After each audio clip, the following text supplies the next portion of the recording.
Tagarians, para penonton Tagar TV dan juga pembaca Tagar ID, apa kabarnya?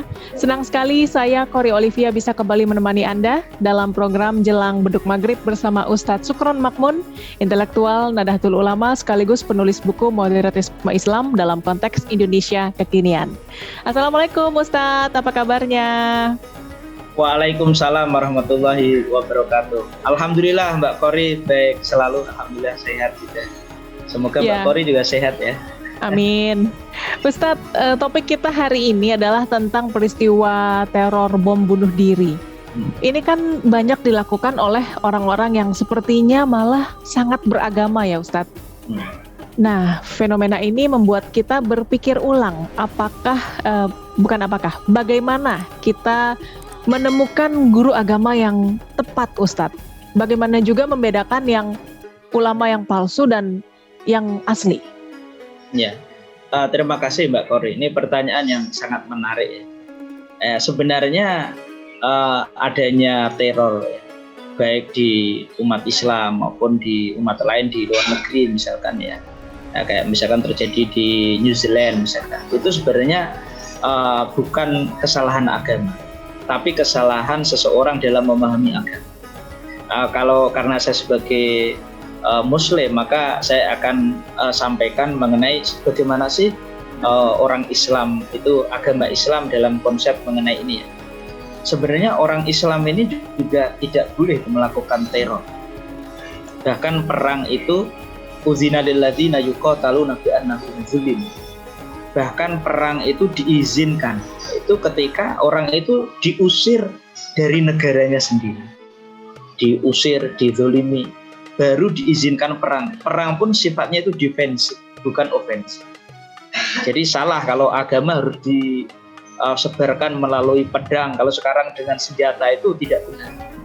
Nah, makanya bahkan ulama-ulama Islam sendiri termasuk yang paling kontemporer, bahkan Ibnu Taimiyah yang menjadi rujukan teman-teman yang garis keras pun sebenarnya itu tetap mengatakan bahwa perdamaian itu lebih diutamakan. Damai itu harus menjadi yang utama. Bahkan kekafiran itu tidak menjadi alasan seseorang untuk boleh dibunuh. Argumennya bahwa termasuk Ibnu Taimiyah, Ibnu Qayyim al-Jauziyah yang menjadi rujukan teman-teman dalam tanda kutip garis keras, itu pun beliau pun punya pendapat yang sangat moderat. Bayangin aja, berarti kalau ada orang garis keras kemudian mengatakan kata itu bohong sekali. Buktinya ketika di Madinah, Rasulullah ini hidup dengan multikultur dari berbagai agama. Kalau seandainya Nabi itu kekafiran itu menjadi alasan untuk dibunuh, maka tentunya boleh membunuh perempuan dan anak-anak karena mereka kafir. Di Madinah ada beberapa orang yang dikatakan sebagai kafir. Tapi ternyata enggak. Dalam perang yang kita awalnya misalkan diserang, pun kita tidak boleh membunuh laki-laki tua, orang tua renta maksud saya, kemudian perempuan, dan tidak boleh menghancurkan tempat-tempat ibadah. Nah, makanya seorang guru yang menyampaikan bahwa sedikit-sedikit jihad itu berarti ada problem dalam memahami agama. Apalagi di Indonesia ini dalam keadaan damai. Kita perang sama siapa? Kalau zaman Nabi dulu perang melawan orang yang benar-benar memang melawan agama Allah, memang Nabi. Jadi kita membela orang yang dijamin 100% benar. Nah, kalau sekarang kita membela apa? Membela kepentingan para cukong, membela kepentingan para politisi, para elit, para kaum feodal. Jadi untuk mencari guru atau ulama itu ya harus ulama yang otoritatif dan komprehensif itu dalam bidang agama. Istilahnya tidak boleh sedikit-dikit, istilahnya harus diperangin, harus jihad ya. Jihad apa? Kita dalam keadaan damai. Jihad itu dalam keadaan perang, dan itu ada syarat-syaratnya, syarat-syarat yang nggak boleh. Bahkan tadi perdamaian termasuk Syekh Wahbah Zuhaili itu, damai itu yang menjadi prioritas. Karena perang itu menyengsarakan. Kalau kita lihat di Timur Tengah, perang ini sesama agama.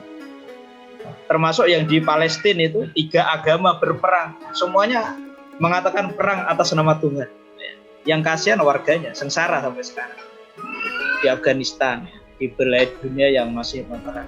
Jadi Indonesia ini kita punya ulama-ulama zaman dulu itu yang sangat baik. Pakaiannya sederhana, tidak harus pakai sorban, tidak harus pakai baju kebesaran sebagai ulama, tapi perilakunya itu perilaku ulama betulan. Dan keilmuannya, ya keilmuan sebagai ulama yang betulan. Kalau sekarang ini keilmuannya nggak ada, perilakunya enggak, pakaiannya aja ya pakaian kebesaran ulama. Jadi itu menipu. Itu kalau dalam tradisi kita disebut dengan ulama su, ya, ulama yang buruk. Ya, sebenarnya bukan ulama. Kalau saya mengatakan itu pseudo ulama gadungan, seperti itu. Baik, Ustadz Sukron. Terima kasih Ustadz untuk waktunya. Sehat selalu. Sampai ketemu lagi besok Ustadz. Terima kasih Mbak. Waalaikumsalam warahmatullahi wabarakatuh. Waalaikumsalam. Tagarians, demikian Jelang Beduk Maghrib bersama ulama NU Ustadz Sukron Makmun. Subscribe YouTube channel Tagar TV dan klik loncengnya juga untuk mengikuti video menarik membahas topik terhangat hanya untuk Anda. Saya Kori Olivia, Tagar TV.